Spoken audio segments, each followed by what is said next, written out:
মাহফুজ আলম সেখানে অন্যতম গুরুত্বপূর্ণ ভূমিকা পালন করেছে। না, সে মাস্টারমাইন্ড না, সে নিজেই স্বীকার করেছে। এবং ডক্টর মোহাম্মদ ইউনূস জাতির সাথে প্রতারণা করে একজন তরুণকে এইভাবে শেষ করে দিয়েছে।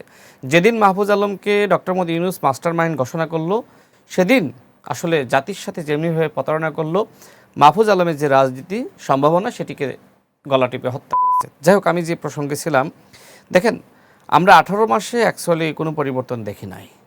18 মাসে আমরা মব ভায়োলেন্স দেখেছি, আমরা দেখেছি জুলুম, আওয়ামী লীগের নেতাদের বা এমপিদের বাড়িতে চাঁদাবাজি করতে যাওয়া, থানা থেকে হান্নান মাসুদরা চাঁদাবাজদেরকে ছাড়িয়ে এনেছে, বন্দরের উপদেষ্টা হয়েছে, ডিসি নিয়োগের কেলেঙ্কারি হাসনাত এবং সার্জিস দরবেশ বাবা তানভীরের মাধ্যমে এই কাজগুলো করিয়েছিল।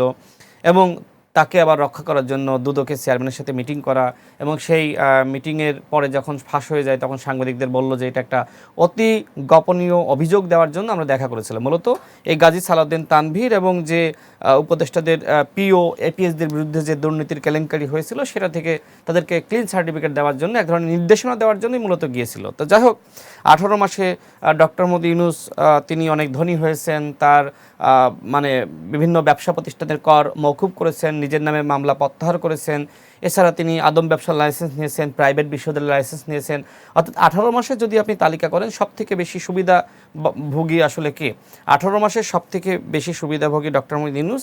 এরপরে আপনার মনে হয় যে এনসিপির যারা সমন্বয়ক ছিল, শীর্ষ মোটামুটি 1 ডজন নেতা, তারা মোটামুটি ভালো সুবিধাভোগী এবং তারা বেশ আয় উপার্জন করেছে। তারা নিজেরাই বলেছে যে আমাদেরকে চাঁদা দিচ্ছে অফিস চালানোর জন্য, আমাদেরকে দল চালানোর জন্য ধনীরা আমাদেরকে চাঁদা দিচ্ছে।